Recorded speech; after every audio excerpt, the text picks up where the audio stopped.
Hello, everyone. This episode has been a pain in the internet to record because my internet has gone completely dead for the last 2 weeks. Hi, I'm Fiora. I'm upset about my internet dying on me. Hi, I'm Scott, otherwise known as the video editor Ginger Senpai, or the various silly names I come up with every time I make a video. And I also love Fee that this is how in my head it worked was like, okay, your internet was fine, and then you mentioned, oh yeah, two contractors came in, and then suddenly you're like, and my internet doesn't work. So I have a strong feeling, maybe it's a really weird coincidence, but I have a strong feeling that those two doofuses are the reason why your Oh internet no, isn't no, working. no, no, no, no. The first problem they found since we left the house is someone was stealing it out of the box down the street. Notice I said the first problem because it's still not working. So they haven't Right. found the other problem, or I haven't been updated on it one way or another. I don't think when my roommates get back tomorrow, they're gonna have internet, and I'm gonna have to suffer with it. I also have Doodle and Milk in the background, so if you guys hear them, totally not my fault. They just happen to be very loud. Say hello, you two. Hi. If we're loud, it's a skill issue that you must. But I'm convinced that this episode, since we decided to do Norska, the Chaos Gods themselves decided we weren't allowed to, and yeah. Wow, we tempted fate by having that be the topic. Yeah. So, what have you been up to this week? I've been at TrotCon and in a hotel room that suffered 2 fire alarms. Ugh.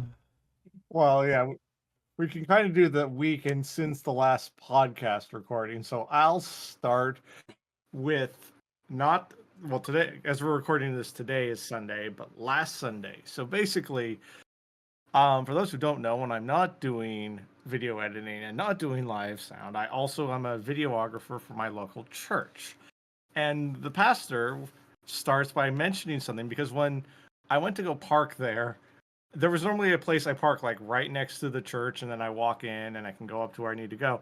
And one of the people from the church kind of says to me, "Don't park too close today." And I'm like, "Okay, weird." Thinking some event goes on because as much as I bitch and moan about I live in a small town, it can also be incredibly active. So I'm like, whatever. And as I'm walking there, though, I notice a bunch of the definition of redneck trucks parked, like making this weird line by the library. And I thought, whatever, go on. And like the pastor, when she starts, she hints at something going on. And I'm thinking it's some big political thing. I look at the normal political news websites and nothing of like big change that hasn't happened. So I'm like, whatever. And then I find out later on um, my local library was hosting a drag queen story reading hour. And of course, for those who don't know, I live in the absolute middle of nowhere, and as much of a blue state Vermont is, it's also filled with a bunch of conservative redneck fucks. So these people were protesting two drag queens reading children's stories. Wow. And yeah, and there was now I will say this: the theory of this country is yes, you have a right to a different opinion and you have the right to protest. Yes, that's fine. We all have different opinions. That's what makes us diverse. But there was a guy in there who went, and there were people standing out there protesting it. Fine, you have the right to protest, and I will defend that right for you to be wrong. But as long as you're not interrupting us, that's fine. We get in there, and there is the two queens. I believe that is the term to refer to them if you don't know their names. Um, are reading the books, and they're not even like I hate to use the term, they're not like LGBT coded or anything. They're just really nice children's books, and they're reading them. And there is this guy, is a typical born again Bible thumper, and there's already a crowd of people kind of surrounding him, and he's going, "This is wrong. This is wrong. This should not be happening." And I even go up to him and I say, "Sir, this is an approved event. Also, what if we went to your thing and you did this? How would you feel? And he immediately goes like, you're trying to trick me. You're trying to trick me. And this very small librarian basically first goes to all of us and just saying, leave him alone, leave him alone. And then she basically persuades him to leave the library, and she calls the police. So me and several other people, oh, I got to tell this other detail. So I'm just standing back, and an older woman comes up to me and goes, can you please stand by my husband? He is a Marine, and he is about ready to go Marine mode. Can you stand by him and calm him down? So me, him, and a few other people kind of create this, like, human chain to make sure no one else from the protesters comes in and tries... a human chain to stop the Marine from going Marine mode? Do you have any idea how difficult that is? So, okay, I phrased it poorly. So the Marine was on the side of the drag queens. The guy the asshole holding the Bible, and I forgot to mention this important detail. I've known born again Christians. They normally at least have a very nice leather bound Bible. This guy had the, like, not paperback, a Bible printed, and then when you buy books at the store, they have that paper cover on them that you can take off. He had that kind of Bible, and I'm like, wait, if you're gonna come in here, there Bible thumping, and still had the plastic cover on it. No. Okay, to be in detail, like, you buy a book and then you take that cover off of it, and it's the same. No. You're supposed to leave those on. Those are called those are called God. The term is something sleeve. You're supposed dust covers, dust jacket. Right, but the thing is, it was as though it was a dust cover without the actual, like, it just looks so crappy. Like, I'm like, if you're going to be a Bible thumper, can you at least get a decent Bible? Wait. He had a dust jacket on a paperback? Yeah, and no. It's as though from what I can tell, I didn't because I never got the chance to. But from what I can tell, it was like, imagine a Walgreens Bible, or in the cheap one, not the good one, the cheap one. Like, this is what the guy's trying to go, the Word of God. And this is also me coming as a practicing Christian, but I'm still like, dude, come on! I just came from church, and you're trying to Bible thump with a. If you're going to come at me with your bullshit, come on. Can you do a little bit better, please? But anyways, because we can spend all day on this story. So, the librarian calls the police. And so the Marine, as I mentioned earlier, he was on the side, on our side. He wasn't trying. We're like 7 minutes in. We're getting to the meat and potatoes. Again, we have to give you the appetizer first. Then we get to the meat and potatoes. Continue, Ginger. Yes. And... so no, the Marine is on the side of the drag queens, but I don't know this guy's history, but from what I could tell, it's like she didn't want him to go off on the asshole, because he's one of those assholes that I'm willing to. We all could tell if someone laid a finger on him, he'd then try to use harassment, even though he was the one harassing and crashing our event, which was approved and scheduled. But anyways. It was just a cool moment, though. So me, the Marine, and a few other people, like, we created this human wall to make sure none of the protesting assholes came in.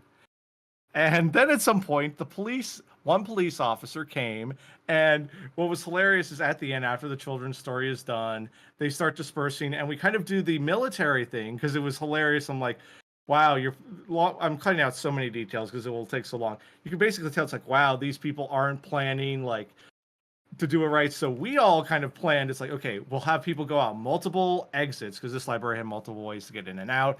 That way they can't focus in on one target. And then what we also did was, me and several other people escorted the two drag queens out. And what was hilarious was I actually recognized one of them from an event I had done a few days ago. So we escort them out, and then they make their way safely out. And apparently, not by name, but the event got mentioned in the local newspaper. Well, of course, you live in a small town. It's probably the most energetic event that's happened all week. The local newspaper has nothing better to report on. Yeah, and then I will summarize something much quicker, because the other thing I've been up to, for those who may or may not know, I am at some point, in fact, I know the exact date, September 15th, I will be working for a Norwegian cruise line, and to work for a cruise line, at least in America, there's a whole bunch of things you have to go through. One of them is drug test screening. Doesn't matter how clean of a record. I've had to do this drug screening now 4 times because this process has taken so long. And you only get it for 6 months, no matter how clean your record is. So I had to go to get this drug screening. And then also, originally I'm like, can I please go for this concerto one, which is only like an hour away from me. So I'm like, oh, I can go, go food shopping, make a day of it. No, they're like, no, the only company we're still working with isn't the closest location to you is Plattsburgh, New York, which for those where I'm from takes an hour and it takes 2 hours to get there. I then have to take a ferry across the lake to then get to Plattsburgh to then get there. First time go there, my father and I ran a little late because sometimes ferries run late, and we called up and said, hey, we're going to be late. We get there and they say, oh, we can't take a sample. I'm like, I know I'm a few minutes late. I got there at 2:09. I'm like, and I don't know if this is true or not, but you ever encounter people who you just know are lazy and they immediately hide behind a law so they don't have to work? Yeah, this was the person at there. So, and she goes, we're not allowed to collect samples an hour before closing. It's New York state law. And I'm like, as much as I'm a lawful good person, I'm like, come on, no one's going to give a crap if you just write 2:00. My appointment was at 2:00. Actually, technically, so if that were the case, they could not schedule the appointment at 2:00 because the appointment will take longer than 1 minute. Yeah, I even said to her, I'm like, but my appointment was at 2. And again, she hid behind that and just didn't want to do work. So thankfully I was able to call Anderson and Kelly because they're the ones who then schedule it, and they were able to thank me, get me one the next day. So I get there way early. And of course I get there early at 12:30. My appointment was at 1. So I'm like, even if I am late, I'm like, no, bitch, you won't have that excuse this time. So of course, get there. And surprise, surprise, we get there at 12:40. Their lunch break ends at 12:30. What a shock. She's not there. Fast forward through it. And even during it, and also a bit to add about this, I have gotten this drug screening at the same facility about 6 months ago. I get, hand them my ID, all that stuff. And she goes, I can't do this at the moment. I'm like, why not? Well, you have a junior in your name, and the system doesn't have that. And I just wanted to go, hey, asshole, you didn't have that same problem literally 6 months ago. Call up Anderson and Kelly. They fix it. And she hands me the sample. She goes, provide the sample and then wash your hands. I swear she said wash your hands. So provide the sample. I go to the sink, put soap in my hand, turn the faucet on hot. Okay, it doesn't whatever. New England plumbing probably doesn't work. And the hot doesn't work. And I open the cold. Nothing. I go out there and I go, just so you know, the faucet doesn't work. And she goes, oh, no, we know. It's on purpose. So I'm standing there holding soap, and I feel like I'm holding cum in my hand. It felt, and I was so ready to just be like, Scott, just shut up. And I go to the other sink, wash my hands. But it's I hope to never have to do that goddamn test again. And it is so frustrating. Money. Yeah, I'm done with that story here. Money on this. You're gonna get 1 week before ship off. You're already gonna have done orientation. You're gonna be ready to go. And then something critically wrong in the machinery is going to snap. And the ship's gonna be shut down for a year for repairs. I will be so pissed off if that happens. Anyway. You have no idea, Fee. How imagine nuclear no amount of copium or whatever. So we're gonna get into the meat and potatoes now, guys. We're gonna do media we've seen this week at the first interim, along with the Patreon mention thing. But in the meantime, I'm gonna read you a quote, Ginger. Okay. Say what you will of us, call us heathens, because we deny your weaker pretender God. Call us savages because we strike at you. But know this, it is we who are closest to the ruinous powers. We, most favored by the gods, shall burn your lands, revel in your suffering, and destroy you. Welcome to the land of Norska. That last part was really elegant, and then it just went incredibly brutal, and I love it. We're going to talk about Norska, Norskans, Norsemen, Norse, formerly the Norsey. I don't know why they keep like shortening and changing their name, but that's literally all of the different names that these people are referred to as. And Why does that sound like? at least go on, according sorry. to the Norsey dwarves.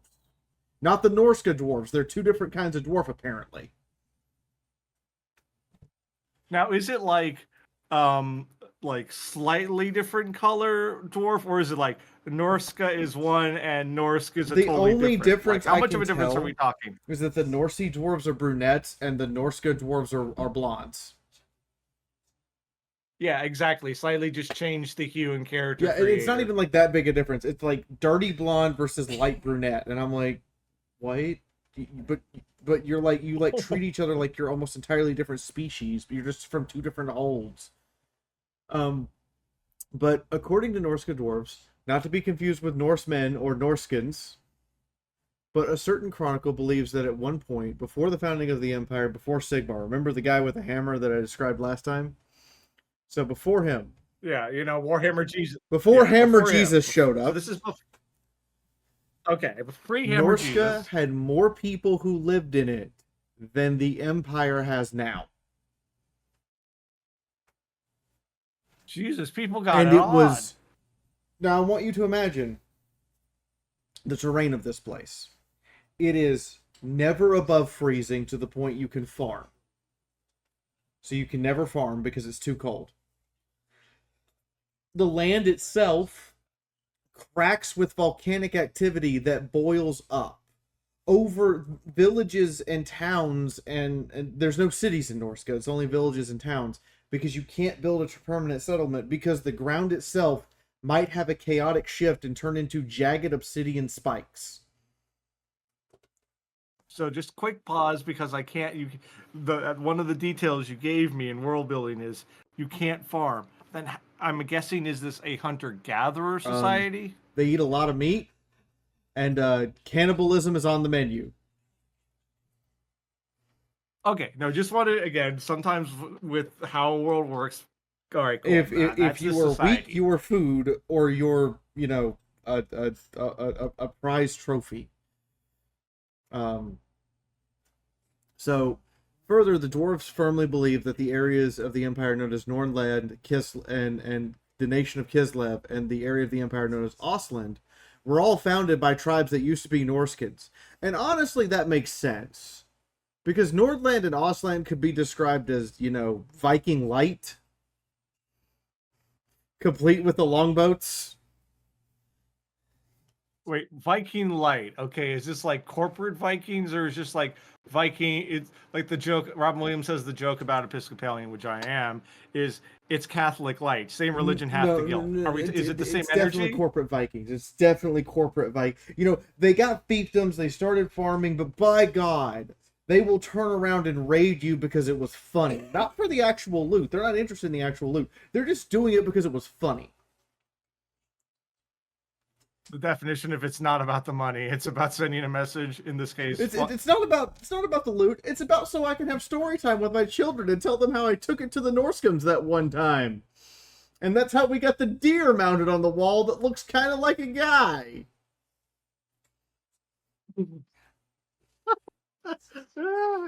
But because of this, Norskans consider these three people traitors, and any opportunity they get to stab one of these three people, they will take it. It doesn't matter if they're going to die in the process. If they can kill a Kislevite, if they can kill someone from Ostland or Nordland, they're going to just be like, yeah, I'm doing it.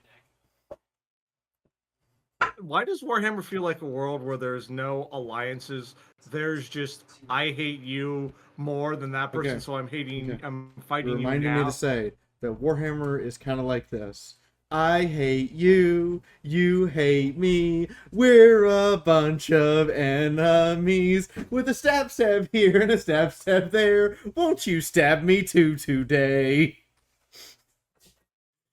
Okay, so that's the kind of world we're dealing with. Got it. But in their history, as far back as minus 1012, which is 1,000 years before Sigmar and the founding of the Empire, the Norskans existed and began migrating south. It is suggested that all the nations of men, so Bretonia, the Empire, Araby, Cathay, all nations of men are descended from Norskans somehow. Either by the Chaos Gods slinging them to where they live now, or by them just marching south until they could find somewhere to farm, so they wouldn't have to be as violent anymore. But hold on, quick, just pumping the brake. You said Norse gods yeeting them. I'm picturing taking a bunch gods just grabbing a bunch of people going yeet. You there are live here now. tales from the Norscan dwarves, and there's no like hard concrete stories from Games Workshop. It's just mentioned that chronicles believe that expeditions south were yeeted elsewhere and became different races of men, because they were just, Zinch just looked down and went, oh, that's funny, what if I put you over here, and just kind of snapped his fingers and moved 2,000 people 10,000 miles and was just like, that's gonna be funny in 2,000 years, and goes back to what he was doing. Yeah, I'm just picturing like a dwarf doing whatever, just chilling, like reading a book, going, we finally got settled here. No volcanoes. Turns page, looks out window. Honey, was that tree there before? Honey, why are there knife ears looking at me? They weren't here when I sat down. Like, I feel like some version of that. So but it turns out that the prevailing theory of where humans come from is Norska. So as bad as Norska is in Total War Warhammer 3, by lore standard, the rest of the world of men would not exist without Norska. So humans would not exist without angry, oversized Viking men and women. Dear God, their women are terrifying.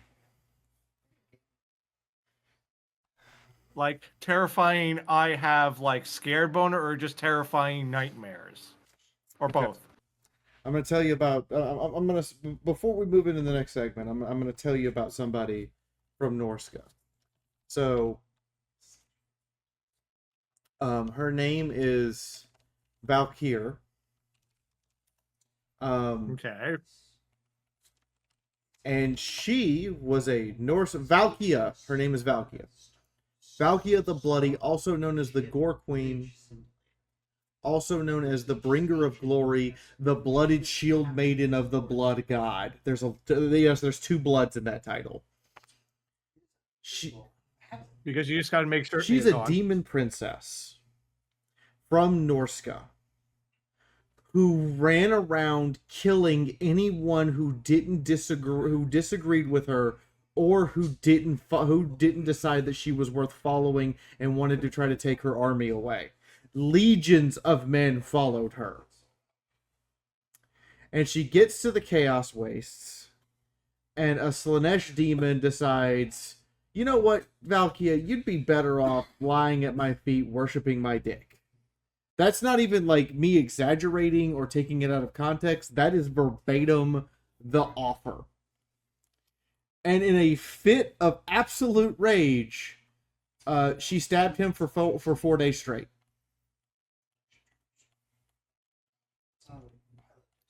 Excuse me while I find fan art of this woman. Thank you. She just be right back. kept stabbing him. And the weird part was, he decided that he liked her enough, because normally when demons die, that they like fade back into the warp to be remade into something more useful, or to be remade and reborn. He decided to stick around. Right.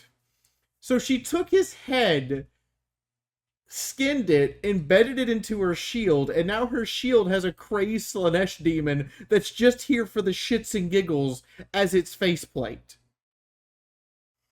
Because it's without going to a deep one. Fee, have you ever played, or at least know, the Devil May Cry games? Yeah, so at least 1, 3 follow that idea of you, even when you completely defeat the demon, they have just chosen, they have gone, oh, you've kicked my ass, I will become your weapon.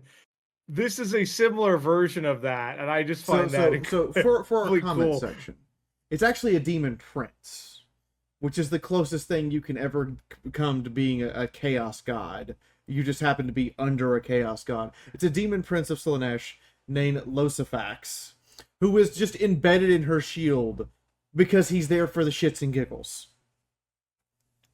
And I also just find it where he just goes, "Fuck, this chick is awesome. I don't want to go any I want to see what else she I want to fucking remind does." you, he's technically still alive. So every time she blocks something with her shield, he takes the hit to the face, literally. And it's like the only thing she genuinely finds enjoyable anymore, besides killing. But that's, again, this is what I find interesting about this world, is like there are moments where I'm like, Jesus, fuck that Stark. But then you tell, again, it's with the Terry Pratchett thing where it's like the writers know how ridiculous grim dark it is, but they're like, yeah, let's just put this really extreme badass in our story just so it seems kind of cool. But she went up to like the Norska. She worshipped Khorne. She killed for Khorne. She kept doing it for so long, and then eventually, in her mortal form, she was ambushed when her and her only surviving companion, who had traveled with her through the entirety of this, Cormac. He was her most loyal, most faithful warrior, and they were ambushed in a demon assault outnumbered 20-1 by Slaaneshi demons. That it just wasn't fair. And Khorne went, "No, she's too badass for this. That wasn't fair. You stabbed her in the back." So he resurrected her, let her earn her demonhood, and made her the closest thing to his wife that will ever exist. These are Norscan women. Excuse me while I get a new pair of new pants fee. But jokes aside, in all seriousness, I do find. So wait, is she considered, like, if we're looking under species? Is she human? Demon? What is she? If we were to like make her character, she is now a demon prince or a demon princess. I think she's like one of like 3 demon princesses in the entire setting, because everyone else is a demon prince. So I think she's. But she started. But she started, out out as a just, human. Just a human, and she stabbed a demon prince to death by stabbing him for 4 days straight, without sleep, without a break, without food or water. She just kept stabbing him. Damn. Anyway, so to help. By the way, everyone, we're strictly supported by you guys. We Patreon is where it's at. We've gotten 3 new patrons since the last episode. That's 7 short of us being able to do artwork every single video. You can see now what we're talking about because we actually have the talking avatars. Our artist has his avatar in the background. Ginger can't see them right now. I'm going to show them to them after the episode. But yeah, we actually have talking avatars and a set that's custom for this because of you guys. 7 more patrons and we can do a custom artwork and replace Ginger's pants.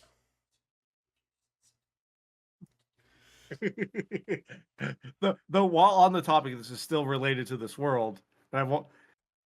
You showed me an earlier version of the art, and you put me as an elf, which that cues is what I want to be for Fantasy Race. But you mentioned something about, because I in real life have a mustache and my avatar has one, but you mentioned, oh, it can't happen, and I'm like, is that a standard, like where they're like, oh, for example, dwarves and all fantasy like ale and have long beards. Am I assuming in most fantasy novels or fantasy worlds, elves can't grow facial hair? Okay. Question mark. I'm not 100% on if elves in Warhammer can grow facial hair or not. I'm not 100%. But I've never seen official elf artwork with a beard. So I'm not 100% if they can. It's actually a question that pops up on the Warhammer Fantasy Reddit about once every year or so. Can elves grow beards? And no one has a for sure yes or no. It's assumed they can. Right. Right. It's just one of those, and I'm in other fandoms too, where it's just like, we don't know because we have nothing that proves or disproves it. All we say, the closest proof we have is there's no artwork with elves with beards, but that doesn't say they can't grow beards. Right. It could just be a cultural thing where no matter what elf society, for some reason, clean shaven is to be the thing. But anyways, so we went a little off track, but it's still a very fascinating detour. So, before we get back into Norska, Have you watched anything this week? Have you had any media you particularly want to highlight? Oh yes, I definitely. So another podcast I have been listening to. It's mostly audio. They sometimes post highlights video, but it's a podcast called Kill James Bond. It's by one of the people, Alice, who is also from well, There's Your Problem, and she despises the James Bond movies, and instead of having this romantic look back at the James Bond franchise, her and her co-host had this more cynical one. And as someone who I watched pretty much all the James Bond movies up until pretty much the last James Bond movie I watched was the Daniel Craig Casino Royale. Have to make a mention of that one because technically there's that weird one from the 60s. But anyways, I've seen all of them. And I was listening to all the podcasts and just going, holy fucking shit, what a misogynist piece of shit James Bond is. Which I'm sure anyone who's read the novels it's no surprise, but I'm just like, wow, he is. And it's interesting, like some of the Bonds, like especially Connery's Bond is kind of rapey when you look back at it. You're like, really, why does everyone look back at this as like, especially Connery's Bond? Later, more and kind of Brosnan's, there's at least a little bit of, the writers went, maybe we should make it where the women are kind of like attracted to Bond instead of just him forcing his way through. But it's just such a fascinating way to see how both the Bond movies have evolved, but also haven't all at the same time. And this will also come back on Shut Up and Take My Money. But it's interesting how such a franchise kind of evolved, but then de-evolved and then didn't evolve. So yeah, that's the kind of media I've been consuming. So we just watched this for the second time with some friends, because social obligations. But I watched the film about the group that James Bond is based on, the League of Ungentlemanly Warfare. And it's quite frankly hilarious. Go on. Especially the Swedish guy with he's using a 150 to 200 pound draw warbow, and his bicep is bigger than my head. And he just fires an arrow and it goes through a German and into the German behind him and pins that German to a crate. And I'm like, whoa, wait a minute. Now, okay, now, is this a documentary, historical It is fiction? historical what fiction category is it? about the men that James Bond is based on and about the men who started the MI branch of the British government. And Operation Postmaster, where they stole an Italian freighter full of U-boat supplies and 2 tugboats from a Spanish port. Though hearing that story, please tell me, Fee, you are aware of a legendary man called Jack Churchill. I am aware of Jack Churchill, the man who walked ashore on Normandy Beach with a longbow, a claymore, and a set of bagpipes and said, "Bring it on." Yes, this man, for those, because we could do a whole podcast about this man, just look up technical on YouTube. If you're listening here, just type up Technical Difficulties Jack Churchill, which is a series that it's Tom Scott. Yeah, the guy, does with a bunch of friends, and he does the Wikipedia article on Jack Churchill, which is a man. I know we're doing this early, but I'm like, this is another one of shut up and take my money. I want a goddamn movie about Jack Churchill, because all the stuff you read about him, you're like, holy fucking shit, this man shouldn't exist, and he does. So I need to highlight someone for you. His name was just a quick highlight, and then we'll move on. Dr. Medicine Crow, he has a doctorate. Was the last war chief of the Sioux Nation, because to be a war chief, you had to touch an enemy without being hurt or harmed or capturing him, and get away with it. And you had to steal at least 10 horses. And this man during World War II was basically running around doing side quests to become a war chief, because he stole 50 German horses from the Waffen SS after he walked up to an SS officer, tied him up to his chair, and said, "I've touched you," and then left. This sounds like, I'm not trying to put down the culture, but just the way you explained it. Becoming war chief sounds like an achievement in a video game where you can play the game normally, but to get this achievement, you have to be like, touch enemy NPC without killing them. So to become a war chief, you have to touch an enemy without killing him, successfully take an enemy's weapon, and then use it against a different enemy. Lead a war party and steal a horse. This man tied up an SS officer, stole his gun, shot somebody else with it, and then stole 50 horses. All while leading a patrol to just gather intelligence. This man went for Steam achievements. This man went to World War II and said, I'm going to do Steam achievements. Anyway. Back to Norska. And for those of you who didn't notice, I made chapters for this one. I actually did that. So you guys don't have to, you guys can skip around if you find any of our ranting particularly weird or off topic and you just came here for one thing, that's cool. Anyway, I'm now going to talk to you about what you need to know to understand the Norskins and some of their legends. It is in their legends that Norskins used to venture further north into what's called the Chaos Waste, the literal edge. So as I showed you earlier, like the map goes east to west and actually wraps around, but the north-south is just a sheer cliff into the realms of chaos.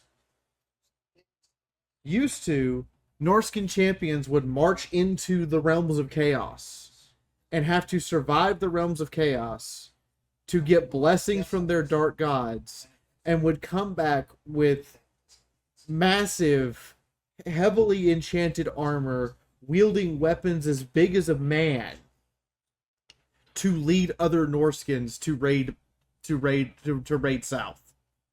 And this was the only way back in the day you could become a Norscan warband leader, was to go up to the Chaos Gods, get anointed as one of their champions through surviving the Chaos Wastes, full of demons and mutants and people who failed this quest and all manner of just awfulness.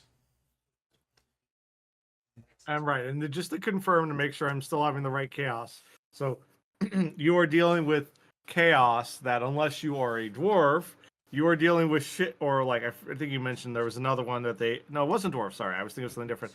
Where that, like, there's a certain race of people that have been able to kind of, for lack of a better term, hack chaos and can figure out how to make it work in their favor.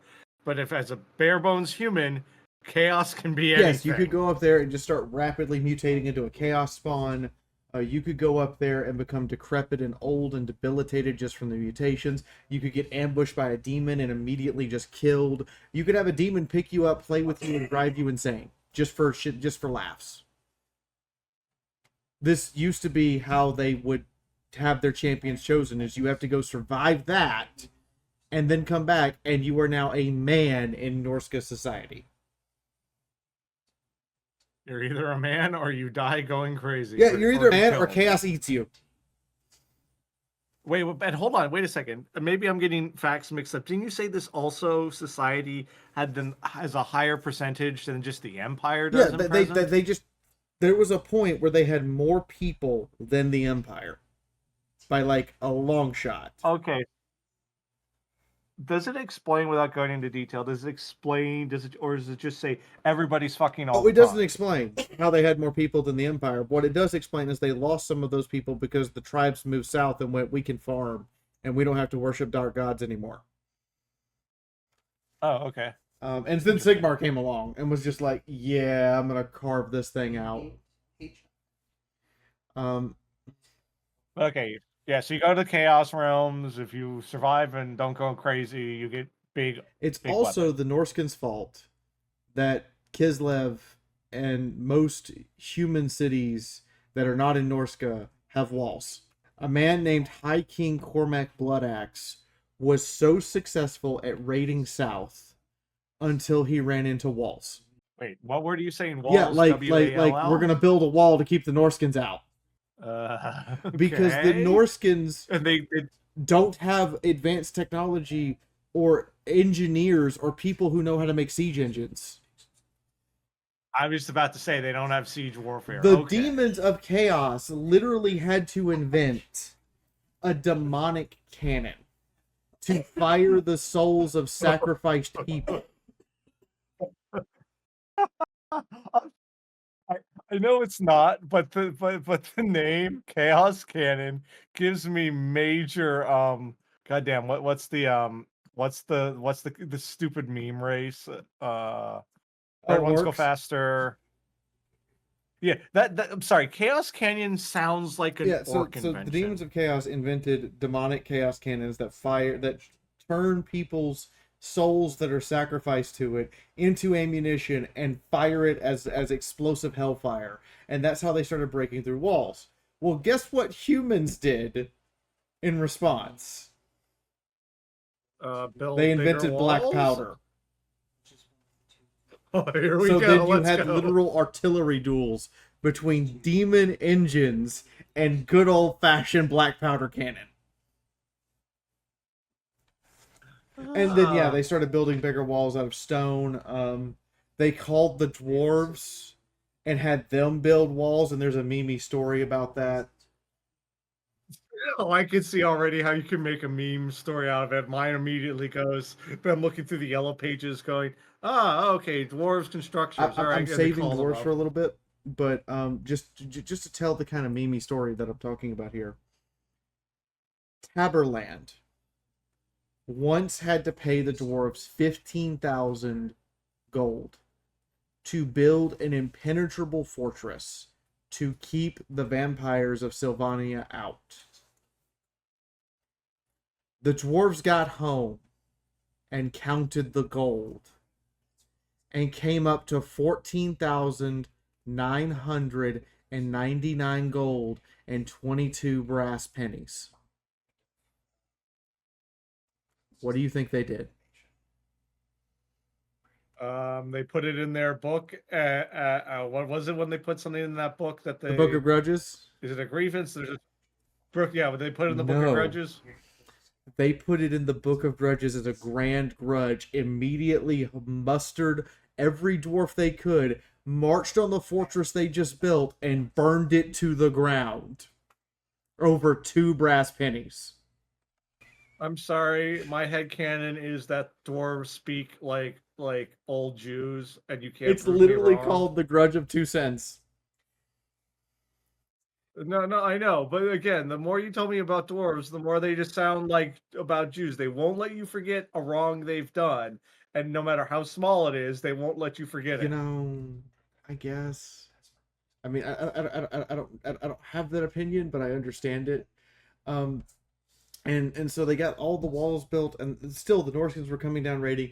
And it took Sigmar himself, after he had driven out most of the greenskins and the monsters and had constructed the empire, going up there and physically breaking the ships of the Norskins to get the constant raiding to slow down. Not stop, slow down.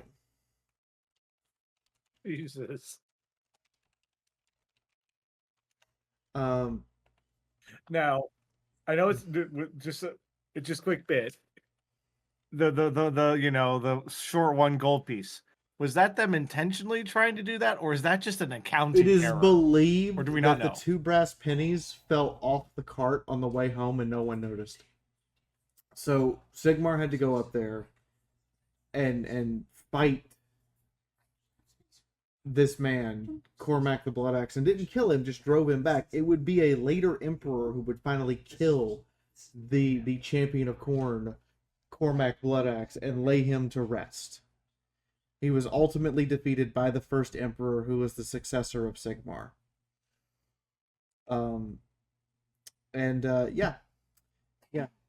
he became a bloodthirster, and the successor and the dwarven runesmith Alric the Mad used runes to permanently disintegrate his essence so that Cormac could not be summoned by Norscan sorcerers. This is how much they hated this man. They dispersed the essence of his soul throughout the warp in order to make sure he could not be summoned. Norskins go on Norscan sorcerers must go on giant quests, and sometimes they choose their quests as recover a fragment of Cormac. in order to be recognized as a great sorcerer and to get the blessing of their dark gods. No, wait. Do they somehow are like they trying to play the long game that thinking if they can collect, like, insert infinity stones or like whatever. They're playing the long game that they think that if they can collect all the pieces of his soul, they might be able to put him back together and summon him as a greater demon. But it's one of those, right? But it makes you kind of think at the same time. It's like, the amount of effort we're putting into this. Couldn't we have maybe, found another way to like do this? Or no, this is the only way somehow to them that they could work. The Norskins constantly come back because again they can't grow crops. They need to steal stuff. They need to take food. They take riches. They take weapons. They show up as legends of the Chaos Wastes in all black plate, covered in runic magic, wielding axes and swords as big as you or I, and smashing their way through people with the shields the size of doors. And Fee, it's been a bit since I saw you. I'm 5'11". I think you're I'm about 5'9". my height, right? Yeah. So still, either way, that's a big ass weapon. I don't care how Ginger you is slice it. actually 5'11". We checked. He is actually 5'11". He's not saying like he's almost. No, he literally is just short of 6 foot. Yeah, I've seen the meme. I'm 5'11", and it's like something small compared against 6 feet. Yeah, no. Sigmar's response to this is regular old fashioned men with halberds will hold the Norskins at bay. His response to men who are 8 feet tall, covered in runic chaos armor, wielding weapons as big as a person is, just give a guy a halberd. He can outreach him. Why am I hearing the Soviet national anthem? Sometimes the Empire Army resorts to the old Soviet tactic of just throw bodies at it until it's solved.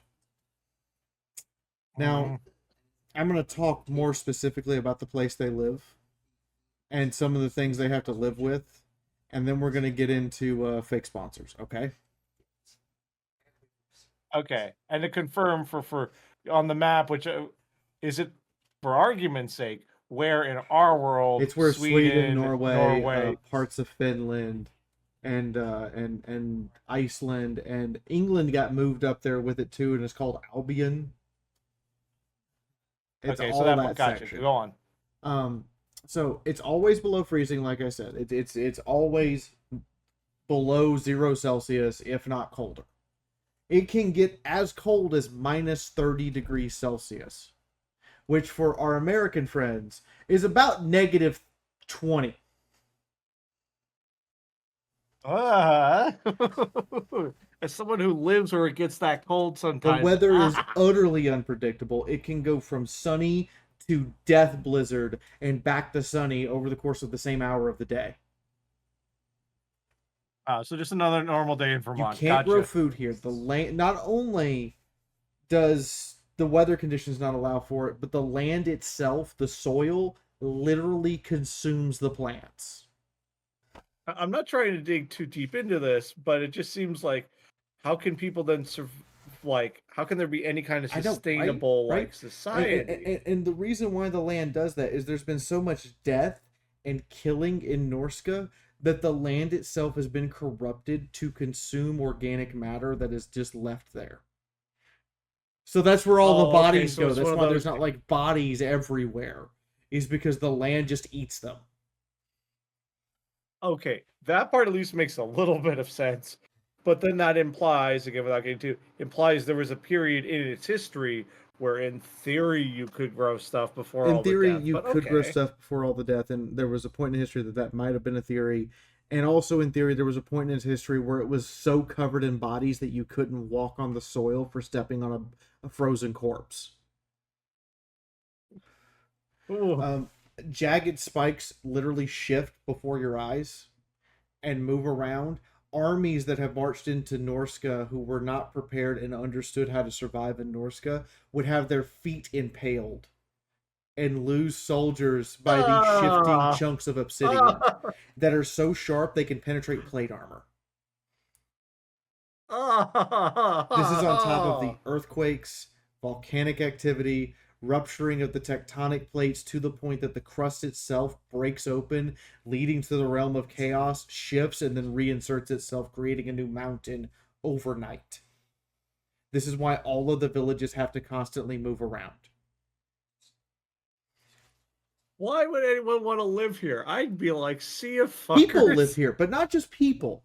They have to share the territory with werewolves and these creatures called Fimir, which appear to be weird vulture men, but are actually amphibians. They, yeah. What? Yeah, here, I'll Yeah, Fee, I'm not calling bullshit, but my brain needs just something. So give me a second. Give me a second. The audience can see what a Fimir looks like. Let me show you what a Fimir looks like. This is what a Fimir looks like. It lives in the frozen wasteland. At first glance, you might mistake this for a vulture or a bird, and then you realize it's a Cyclops amphibian, complete with Jurassic Park style raptor claws. That thing both like is scary, but also weird. Like, it's reminding me of maybe it's the artist is reminding me of like certain novels, but it's both weird, but also like, okay, that's kind of cool in a weird way. And the last thing they share the land with is trolls and giants, and tons of monsters, hydras, dragons, dragons corrupted by chaos because that's a thing. Actually, one of the famous Norscan kings is a troll. That's pretty cool, not gonna lie. His name is Throg. I wouldn't expect anything else. He stands head and shoulders above all the other trolls. And his primary weapon is he took a chunk of he took one of the giant bricks for a dwarven fortress, shoved a piece of rebar into it, pulled it out, and now carries it around and hits people with it.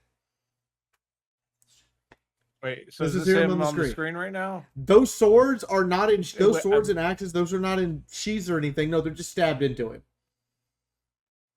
I was about to say it had that's pretty brutal. And pretty to give metal. A reference for like a size comparison for his mouth, in mid combat, if he's hungry, he just picks up an enemy or one of his own allies. He really doesn't care. It just depends on who happened to be closest.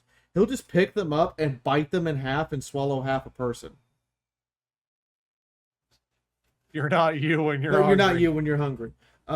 He's also the smartest troll to ever live, but that's like saying a second grader is smart. Yeah. God, it's like that. Oh my! Not to go off track. There's that game where it's like don't kill everything, where you're playing like the only smart goblin, and all the other goblins are dumb. The second person who you can choose to follow is called Wulfric the Wanderer. I'm guessing he likes to go around He places. likes, in particular, so here's his picture. He likes, in particular, going around and collecting the skulls of exotic enemies and exotic beasts. He is considered the Chaos God's executioner. Which that story isn't cool, mate. But the art that you're showing me, which is still pretty cool, all looks about humanoid skull. Nothing. Yeah, he literally walks around in all the skulls of the people that he's killed. So he's very he's like a human predator. He earned his right to be considered the World Walker by going into one-on-one combat with a giant, a creature that stands 14 meters tall, roughly 30 feet tall, and proceeded to continuously cut it until he had slashed off one of its arms and decapitated it. This also, that story and this art combined give me man too angry to die. And screw being, the 6 foot tall that Americans like to brag about, this man is 9 feet tall. Out of his armor, he's like 9 feet proto tall. space marine. And one of the keys to his power isn't just, him being big boy. It's not his sword. It's his ship. His ship. See, his sword is from the last royal king who controlled all the Norskins, King Thorglad, who he now drinks from King Thorglad's skull at his parties and his feasts to show what happens to his enemies. No, no, no, no. But his ship's the most important part, because he found one of the only to ever exist great demonic chaos dragon princes. And when I say chaos dragon prince, I don't mean the elven dragon prince. No, I mean an actual dragon who was possessed by a chaos demon and revered among dragons as a prince. He killed it and forced the soul of it into the figurehead of his ship. Is there official art of this? If there is, I haven't found it. But here's what the boat looks like, and you're gonna notice. Yeah, you're gonna notice it's on land because the boat doesn't care if there's water; it's coming to get you. Well, again, this is okay. This is the okay. This is this is again man too angry to die. This is just this ship is fueled. There's no fuel. There's just and you rage. can see from the figurehead. The figurehead is not wooden or anything. It's just the dragon's head. Yeah. And it has and because of this, it has saved him from certain defeat and death on numerous occasions. The last great man of Norska is called Archeon the Ever-Chosen. And I'm gonna say this now, Warhammer Fantasy guys, the end times books, it might be the thing we got, but they're awful. They're actually badly written, but he's the guy who destroys the world. And he doesn't even make it like hidden. That's what he's here to do. No, he wants to destroy the world and sacrifice the entire world to the gods of chaos. But to show you how laughable this man is, an orc kicked him in the nuts, and while he was doubled over, beheaded him. That was one of the ways he died before the Chaos Gods brought him back. So has he been reincarnated? He is being several reincarnated times or just one time? Over 100, some insane number of times. He keeps getting brought back because the Chaos Gods have ever chosen this man and have to bring him back over and over. I don't even know how many times he's been brought back. There are countless books and stories that he's in where he gets stopped. It's like the bar to be a badass. Go beat up Archeon.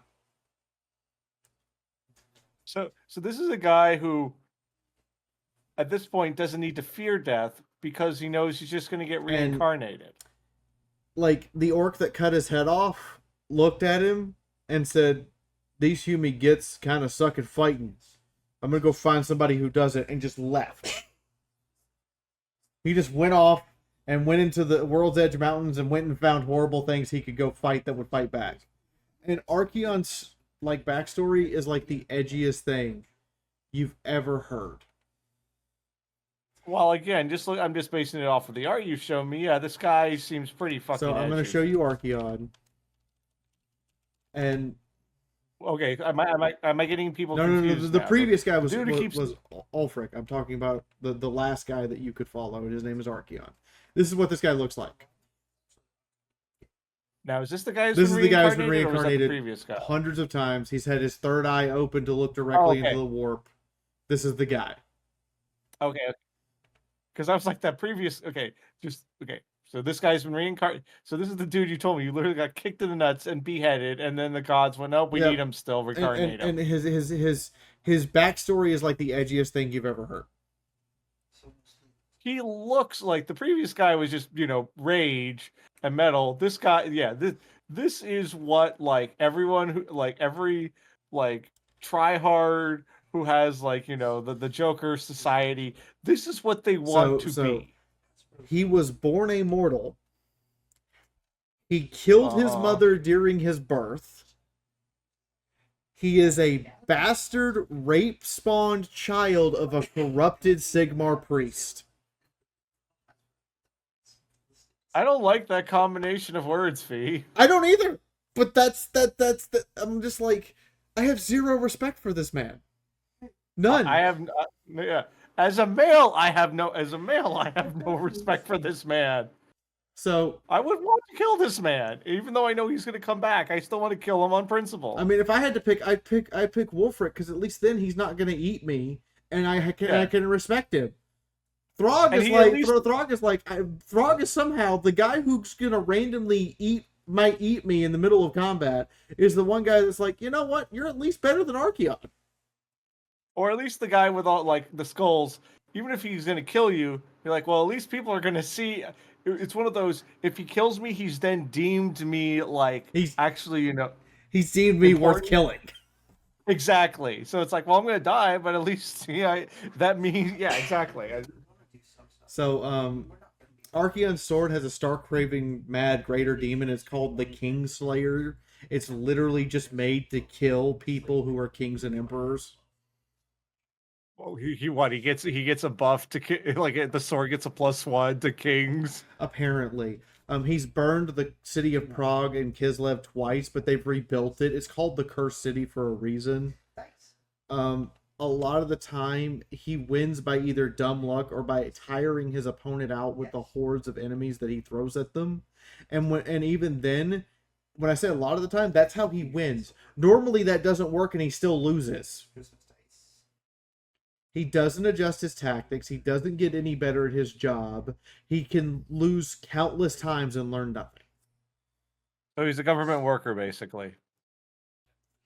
Also, now I don't. Without going too far, without getting exact dates, when was he created? Was he like a product of the 80s, the 90s, the 2000s? He's an original product of the setting.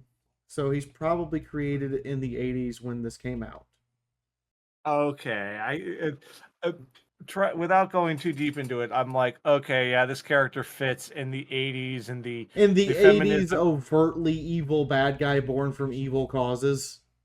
evil. Like we can't have a sympathetic villain. There can't be any human in them. They have to be pure 2D, 2-dimensional. He fits all of those, and it's literally just, yep. This is just the guy that's here to be stabbed.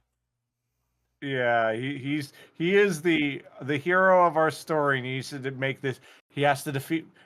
This is the evil character that are good. I know the world. There's no good, but this guy fits that archetype of this is the evil person the hero must defeat.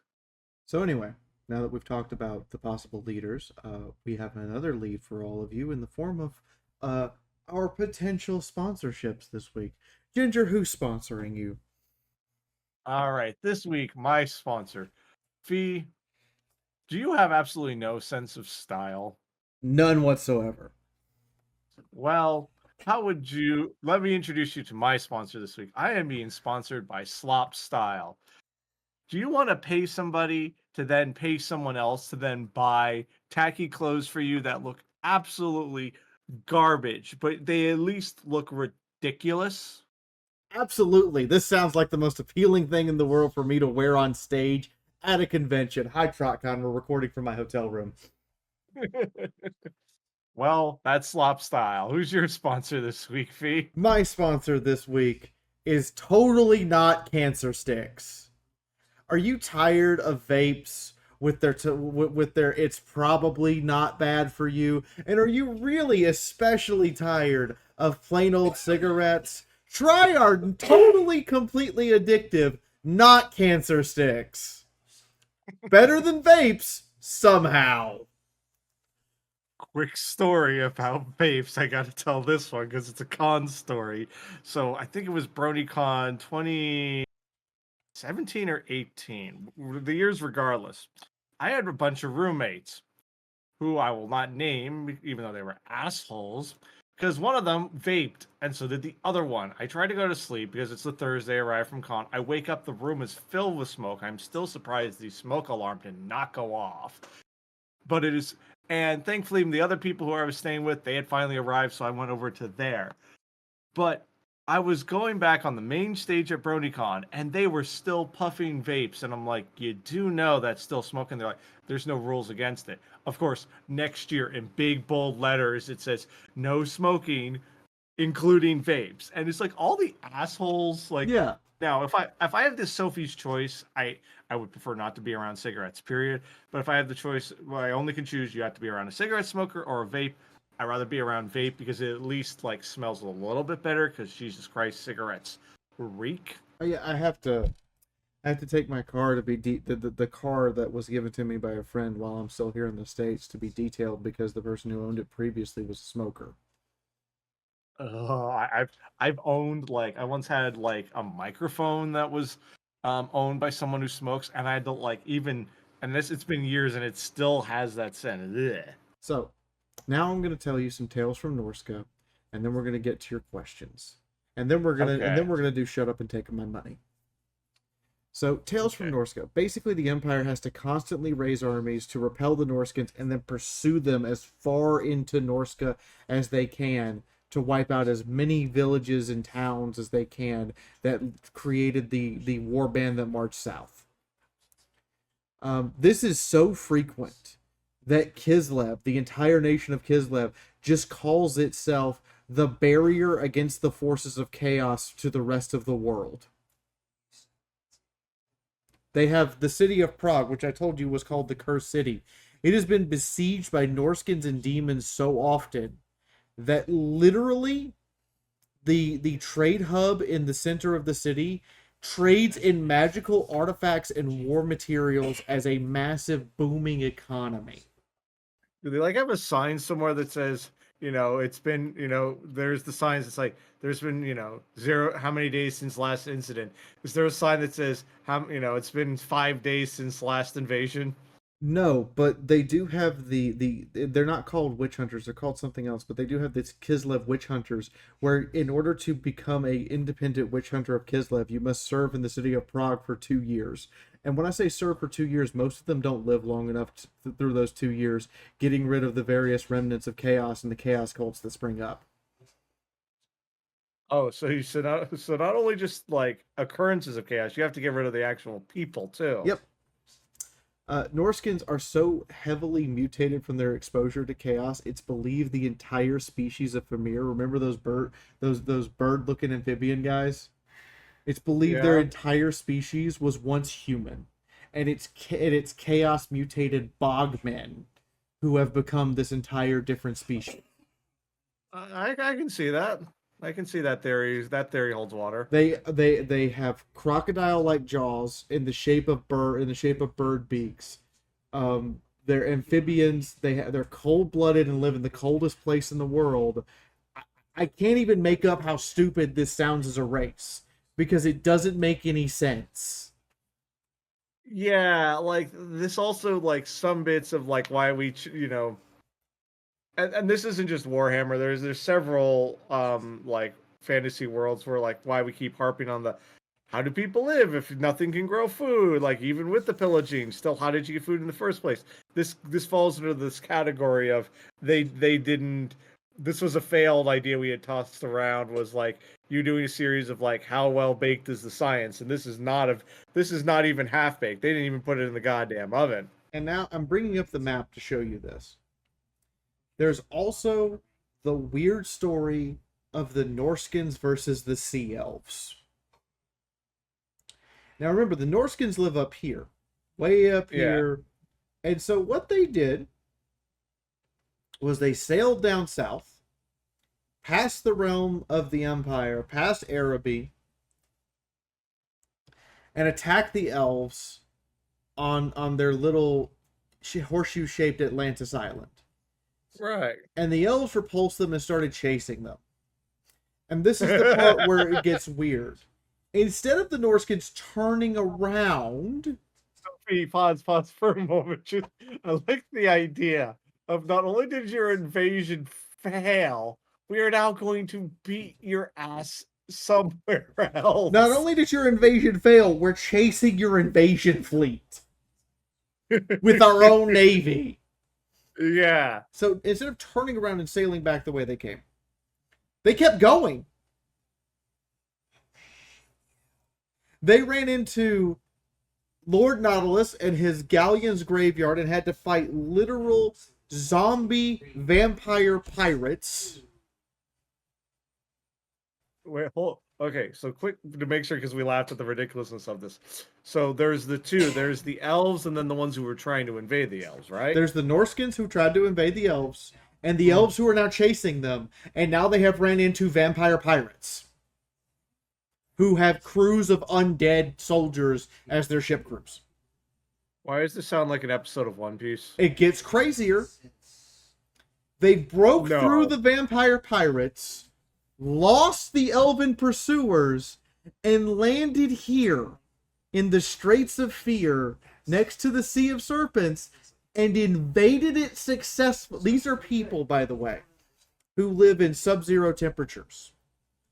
Who have now invaded the equivalent of the Yucatan Peninsula in the summer. Yeah, Yucatan Peninsula, depending on, Central America, but yeah, that part of the world. And there they met lizard men.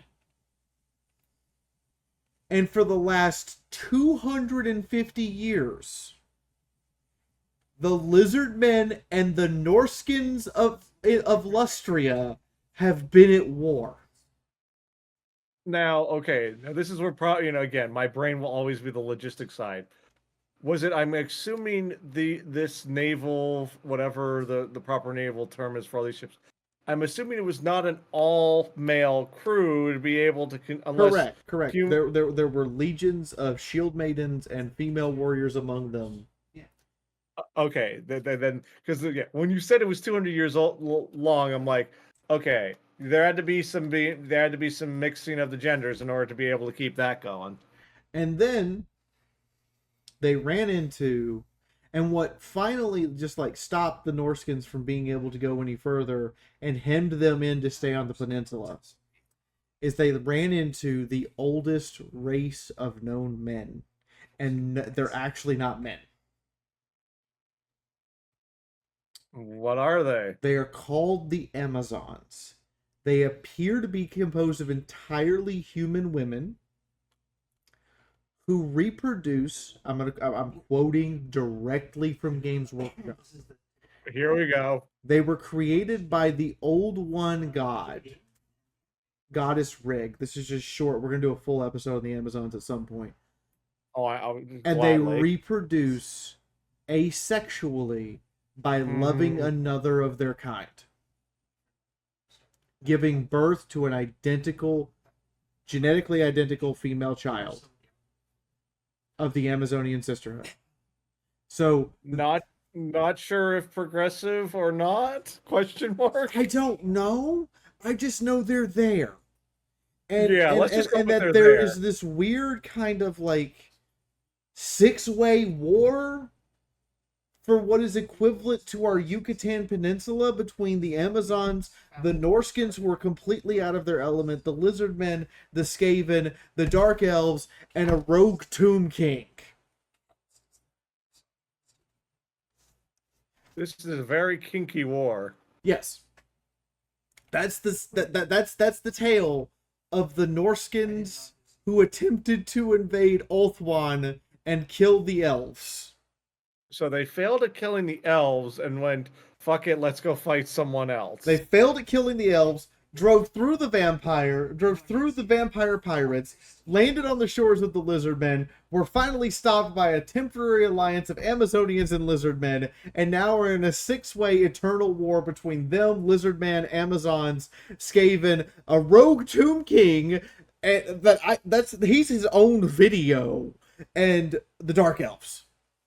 This is like, the gif, the meme from It's Always Sunny where Pepe, right now it feels like that scene right now because there's so much you got to connect to get this all together. Yes. Also, and the other thing I'm trying to like piece together in all of this, maybe it's like their beliefs. At no point did they never get homesick? There's like stories I didn't get a chance to read about this crazy fleet that I should go read. There's probably some fan fiction about them being homesick, or just some weird obscure piece in like a second or third edition rule book that explains that they just why they decided to stay. Right, and also maybe I misheard you said sea elves. I'm assuming is that just the Navy or because when you mentioned So there are elves that live on these islands out here, right, and there are elves that live on these islands down here, right, and they operate solely as what is effectively the Elvish Navy. They okay, are born, raised, and die to be elves of the sea. They don't they can't live in the ocean because let's face it, if our ocean hates everything, the Warhammer Ocean hates everything with extra sauce.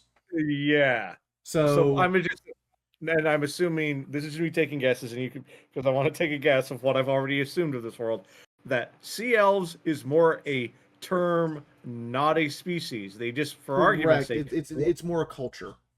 yeah.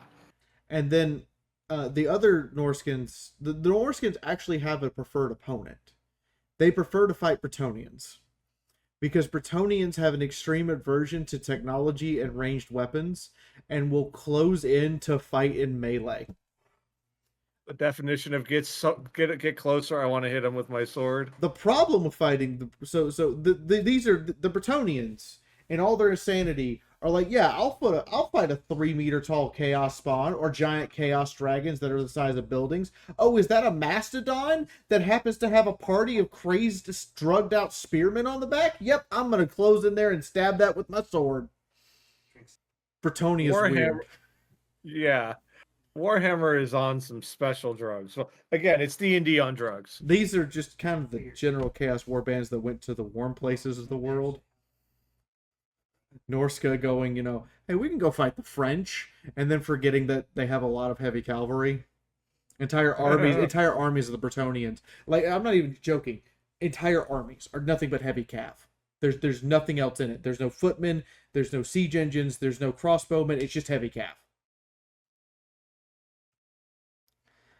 Which, without going too far, what is the equivalent of heavy cav? A knight in full plate armor with a full plate armored horse with a lance, a sword, and a mace, and a big kite shield.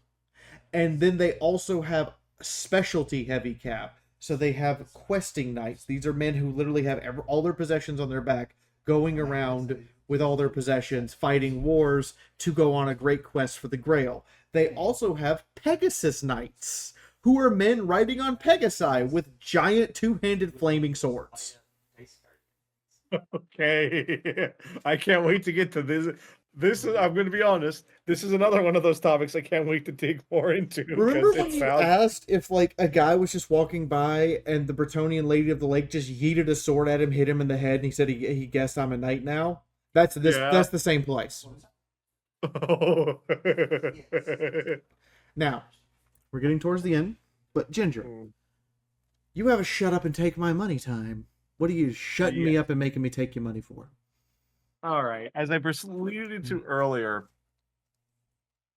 I would love an actual James Bond that kind of it takes what we think the romantic idea of Bond should be. Because to me, as a kid growing up, James Bond was like, he's got cool gadgets, all the women want him. And obviously, as an adult, I have learned the kind of dark, but not like brutal dark like we've been going through, dark reality of what Bond is. Especially, Ian Fleming was an absolute piece of shit. So, what a surprise, Bond is a piece of shit. I've only seen one of the Daniel Craig movies, Bonds, but from what I can tell, Daniel Craig's Bond is just, an 80s action star with a whole bunch of brooding and darkness. And say what you will about previous Bonds, there was a bit of fun to it. I would love a more, for lack of a better term, a romantic Bond, which almost goes back to the failed one on His Majesty's Secret Service. George, I can never say his last name, but making a Bond who is not a complete psychopath, a Bond who is human, and I still want him to be. This is from a cis male perspective. I would still love Bond to be the ladies' man, but he also would be a actual romancing the whatever Bond girl of the plot. And I would love this other detail that Bond has it would be an ongoing bond, and that's what I liked. Spoilers for Casino Royale, a 10-year-old movie. When I saw Casino Royale, I'm like, right before it ends, I'm like, sweet, Bond gets a wife. Sweet, this will be cool. We'll keep the series going. Really? You fucking kill her. Also, the way they kill her is so stupid. But I would love Bond to be like, no, he has like at home, he has a sexy Bond woman or whatever that he keeps throughout the series. And she goes, no, I know you're going out there. You're doing it for Queen and Country. That's what I would goddamn want from the next Bond. But I know it won't happen. But goddamn it, I would love that. I would like the ability to purchase, because of all the internet problems I've had for the last 2 weeks, and all the internet problems I had back in Virginia when 2019 before COVID. I would like the ability to purchase just a straight up direct server, not a router, a piece of equipment that goes into my home that doesn't have to dial a Comcast or a Spectrum or an Xfinity or Verizon or whatever you have. It doesn't have to dial their server. It just dials out to the rest of the internet directly. And if and the only malfunction you can have is either the wire in the public infrastructure that's being used breaks, or this device in your house breaks. And I don't have to pay the cable company money every month to get it to work. I just purchase the device one time, even if it's $2,000, and I have the device. And if it breaks, I either send it in for repairs or I have to buy a new one. And I can insure it, warranty it, whatever. But I just want a device that doesn't have a router, that doesn't have to connect to another box, that doesn't have to like dial to... That isn't a router that dials to a box attached to the building, that dials to another box down the way, that then actually dials to an internet server. I just want a direct line. Just straight to the source. Exactly. And I would pay $2,000 for that. Just straight up. Just here is enough money to replace my entire streaming computer if everything went to hell on like a minimal budget. Right now. B, don't tempt the chaos gods. I know because you're transporting your own computer, but don't goddamn tempt it right now. All right, so what questions do you have about the Norskins that you want answered? All right, so the Norskins, we've kind of hinted at this before, and I'm sure from your reading you can tell me whether we have proof or not. Did they ever go, which kind of almost relates, you have by accident, you have that one that went to, made the war orgy. Did anyone ever go, maybe can we like go somewhere that isn't below freezing all the time? Or do they just kind of go, no, we've been here before, we got to keep staying here? They have this firm belief that the cold, harsh, unforgiving land they live in is where they're supposed to be, so they can go get the powers from their dark gods. And the people who suggest to go live elsewhere, like the founders of Kislev, Ostland, and Nordland, are suspected to have once been Norscan tribe, are traitors and should be killed immediately. So literally, it is a religious and cultural idea that they are supposed to live here for their religion, and culturally, they must live here to become men. Then does it go into then that group who like the first failed Navy invasion, then did the second one? Is there like, what is their stance? Was it just because they do not want to return to Norska without saying they succeeded at raiding something?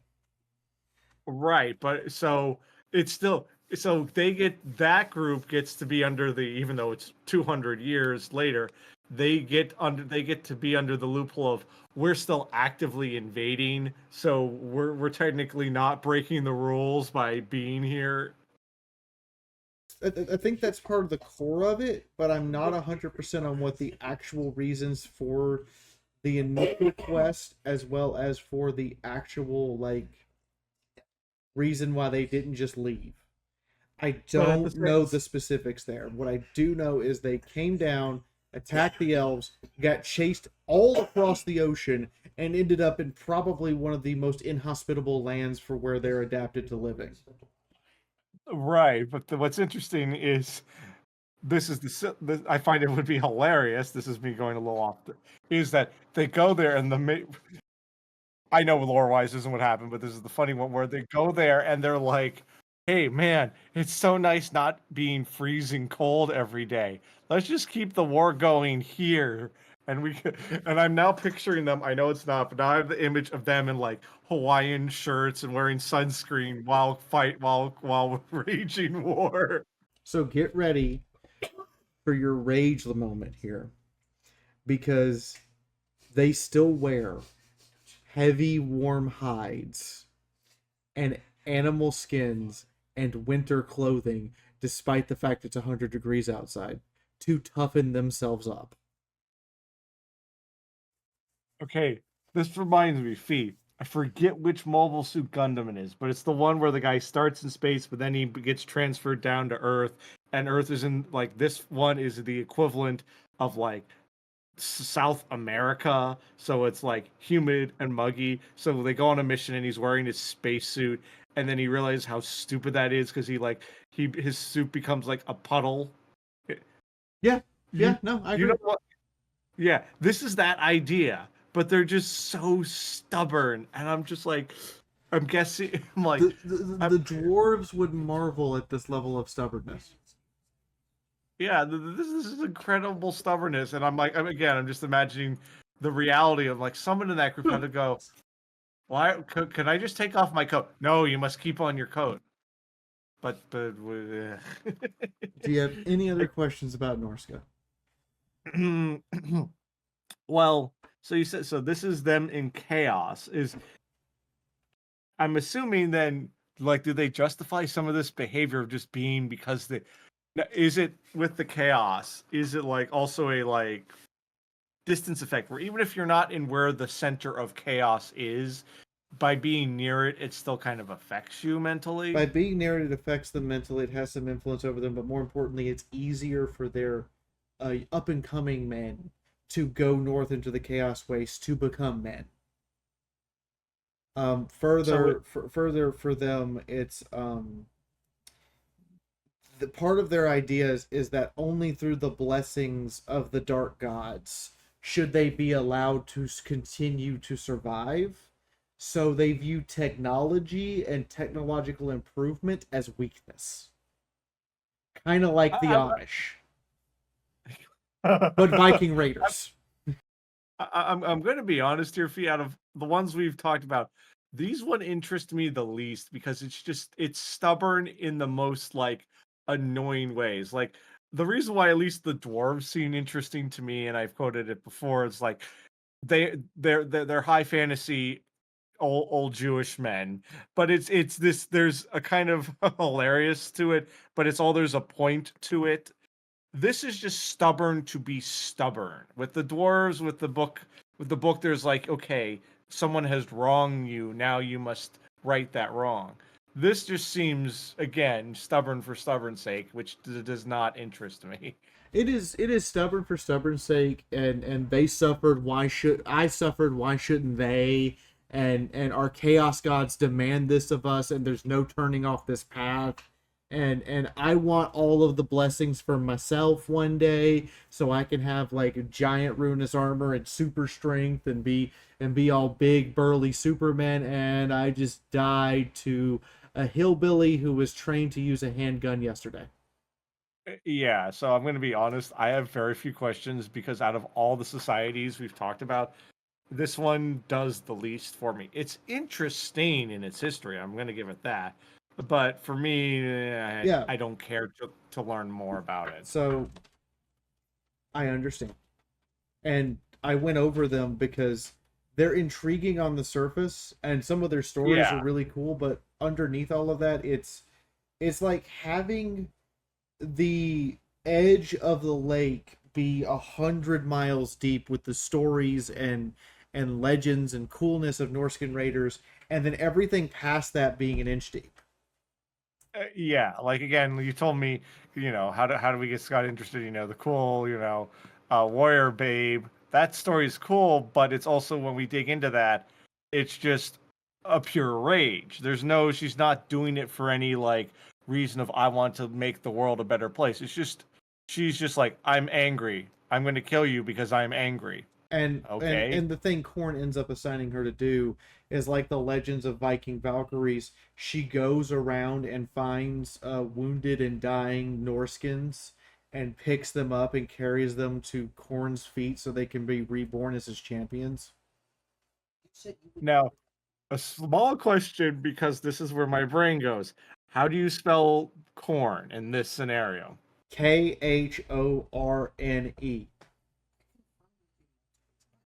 Because I'm going to be honest, and I'm sure you're not. I'm sure there's a meme about it. When you said corn the first time, I went, "No, this isn't corn like the thing that you grow in fields." I'm sure this is an actual person. Actually, he's the chaos god of so first off, he's the chaos god of things like justice and law and doing the right things, but he's been so corrupted to the point he's literally just the chaos god of blood, souls, and death. He's there to murder. So, He doesn't care where the blood flows so long as it flows. now, when he was the god of God, you said, so he first started out as what god? God of what? Like justice and law and doing and righting the wrongs and doing the right thing. Okay, so he started out as he started out as a god. All chaos gods started out as like a god of good virtues, and they were slowly corrupted by the desires of the world influencing them until they became corrupted versions of themselves. Oh, and that was okay. So for lack of a better term, the world corrupted them, or is So- it magical? When people die, Yeah. their souls go into the warp, and the emotions of those people are also carried into the warp with them. And so Oh. many people were dying in horrible ways that those emotions carried with them and began to corrupt the gods. And I'm assuming in this world the scales are tipped very much like you said in that there's very few. I'm sure there's some that die peacefully, but there's not enough of that to kind of balance it out. Correct. And the other part of this that I have to mention is Korn will not stab you in the back. As a matter of fact, Korn hates sorcery and treachery so much that he refuses to allow spies into his war bands, and there is no such thing as a Korn sorcerer. He will tell you he's going to stab you, walk right up to you, and stab you in the chest. Which again, it's one of those, as we've discussed, is like on the surface looks really cool, and you got to give credit for the honesty, but also it then you're kind of handcuffing what you can do because for lack of a better term, the spy stuff, there can be some interesting stuff there. But yes. So, in closing, everyone, Norska, interesting at first glance, a mile deep with stories, and then everything else about it is just puddle upon inch deep puddle. Do you have any closing thoughts before I announce what we're doing next time?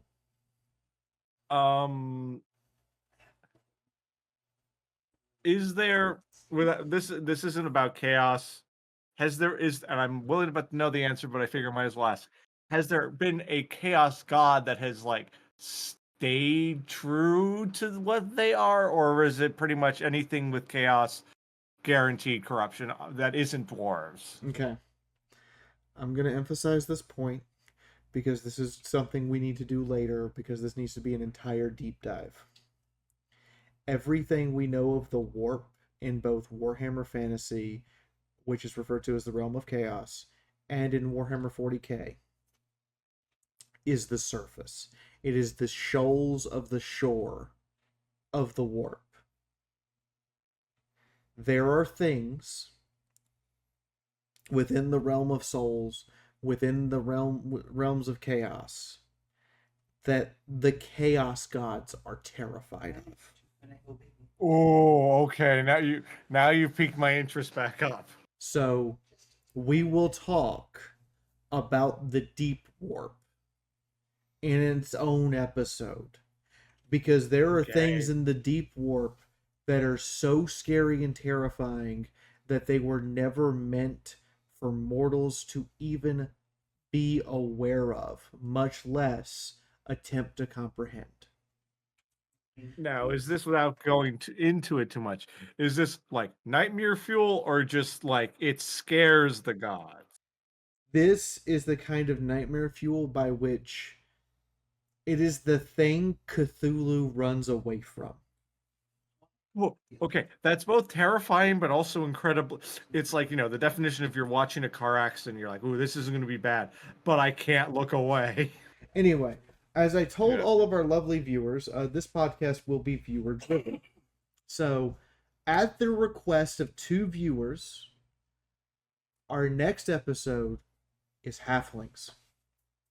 We're going to talk about the shortest of the short, the shorties, the race that gets the least amount of goodness, but is the most wholesome thing you've ever heard.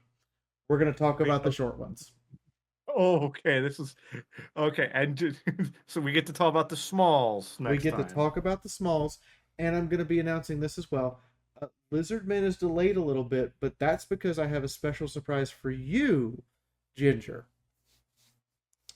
While I haven't had much internet except my phone, I have been setting up collaborations for people to come onto this podcast. And one of those collaborations requested that we save Lizardmen for them. So we're going to be doing Lizardmen in August, when we're going to have a mystery special guest over here.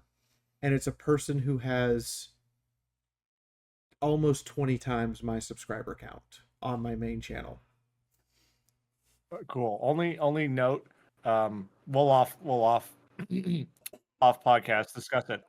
August is actually busy for me because I finally get to go to conventions again, but we'll schedule that off. Yeah, off we're going to schedule everything out. But in the meantime, Patreon, we need 7 more people to say, here's $1. And I will have artwork, custom artwork for this podcast every week. No questions asked. And we're going to go a step further after that to start figuring out how much it would cost to be able to print movie poster style artwork for you guys from this world. Because again, even though we kind of shit on it, the Norse could all you could just make a whole series of posters out of them.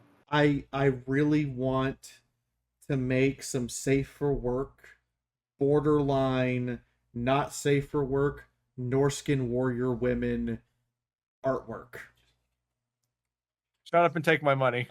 Yeah, exactly. I want to see the Norscan I am She-Ra from Norska dominate me, mommy, walking towards me. In the meantime, please do hit the like button. And Ginger, what's your last word? Strong buff women. Strong buff women. Good night, everybody.